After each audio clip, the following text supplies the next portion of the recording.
Right now, Vice President Mike Pence is on Capitol Hill in an effort to rally Republican support for their legislative agenda before the end of the year. Lawmakers need to pass a spending measure to avoid a government shutdown before funding runs out on Friday. Republicans are also pushing their tax overhaul.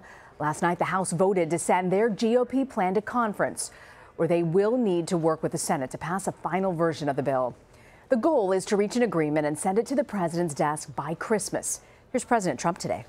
The taxes we're so thrilled about, so popular, and I think something is going to be coming out of conference pretty quickly as opposed to long term. I think it's going to go pretty quickly. We're all on the same page. There's a great spirit in the Republican Party like I've never seen before, like a lot of people have said they've never seen before. They've never seen anything like this, the unity. This all happening as longtime member of Congress announces he's retiring, effective immediately. Detroit Congressman John Conyers says he's stepping down today, but he insists it has nothing to do with allegations of sexual harassment. He's endorsed his son to replace him. And President Trump's team is testing a new defense against the special counsel investigation into Russian meddling and possible collusion. President Donald Trump's attorney argues the president cannot obstruct himself. But will that theory be tested as Robert Mueller's probe continues? Aaron Blake is a political reporter for the Washington Post. He joins me now. Aaron, let's get started on the Hill. You know, Republicans are working to reconcile their tax overhaul bill. They also need to avoid a government shutdown. Pence is there today. What role is the White House playing in trying to move forward these two major legislative tasks? Well, the spending bill is certainly the more pressing matter right now, given that the deadline is this Friday.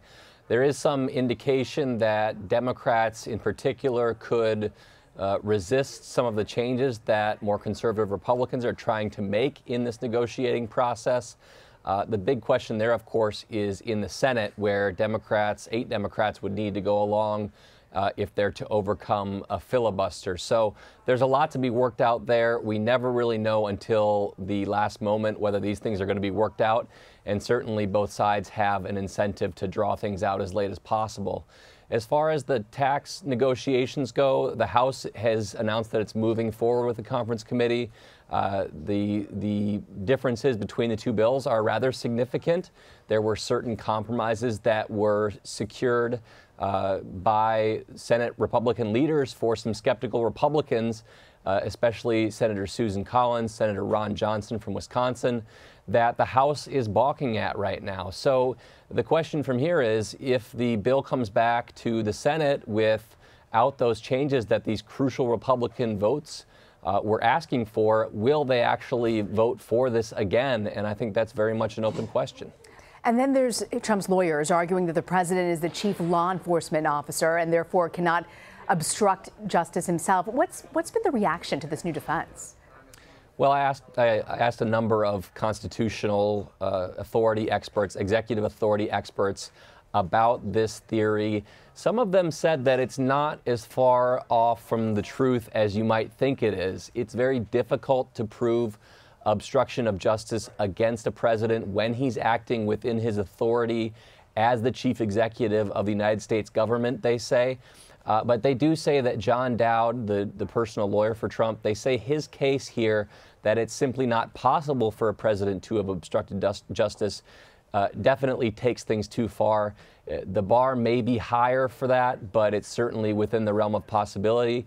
And if you look at, by the way, the indictments, or rather the impeachments of President Clinton, the articles of impeachment against President Nixon, and the case for impeachment of President Andrew Johnson back in the 19th century, all of them included some kind of an element of obstruction of justice, either explicitly or implicitly. So we haven't actually seen this tested, legally speaking, because those presidents were not removed from office. There wasn't a court case that followed. But certainly this has been part of those impeachment proceedings before. Interesting to hear people who really know the law kind of give their take on that. Finally, we've seen longtime Congressman John Conyers announce that he's retiring today amid those allegations of sexual harassment. He actually made the announcement on a Detroit radio show. I actually want to play you a clip of that. I am retiring today, and I want everyone to know how much I appreciate the support, incredible, undiminished support I've received across the years from my supporters, not only in my district, but across the country as well. So he said it had to do with his health, nothing to do with his decision to resign over sexual misconduct. What do you make of that and the fact that he, you know, so many people there have been allegations against others in Congress. How do you think that this is going to impact that? Well, it's certainly a reaction to some degree to the pressure that he's been receiving. You know, House Democratic leader Nancy Pelosi has called on him to resign. So has the chair of the Democratic Party's Congressional Campaign Committee. There is a significant amount of pressure on him, not just to retire, but also to resign from Congress immediately, which he did not announce that he's doing today. I don't expect that to go away, especially if we continue to see people coming forward and offering details. We saw even more of that last night when this announcement was in the offing. So we'll see what happens going forward. But Democrats as a party seem to want to have a zero tolerance policy towards this type of thing. John Conyers is definitely putting that to the test right now by saying he'll retire rather than resign. And I don't think this is going to be going away anytime soon. You don't think it's going away? You know, the fact that two of Conyers' relatives are actually running for his seat, do you expect Conyers' harassment scandal to be problematic for their campaigns?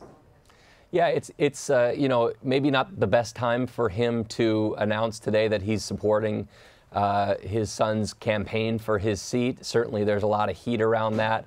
But the Conyers brand is going to be strong in that district. He's been representing it for longer than any member of Congress has represented their districts. And so we'll have to see what the polling in that district showed. But I think you have to look at that and think that his son may have a good chance at this. But, you know, of course, the legal fallout from this is going to have an impact on that campaign as well.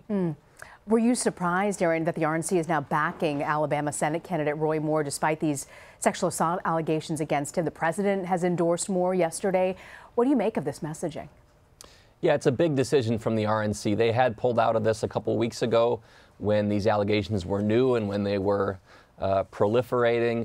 Certainly, the president cleared the way for this to take place by announcing his support for Roy Moore over the series of a couple of days.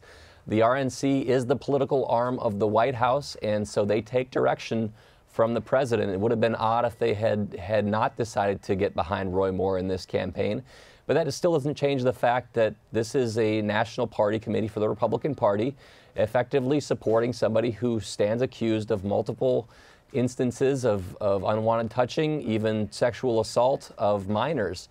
Those are unproven allegations, but the Republican Party has decided that either they're not credible enough or that they just didn't have enough evidence to withhold their support any longer. So they've made a decision, and we'll have to see how that pans out over the course of the next several weeks and also the next few years if the Senate decides to investigate this matter. And remind me again, I think it's December 12th is that special election in Alabama, right?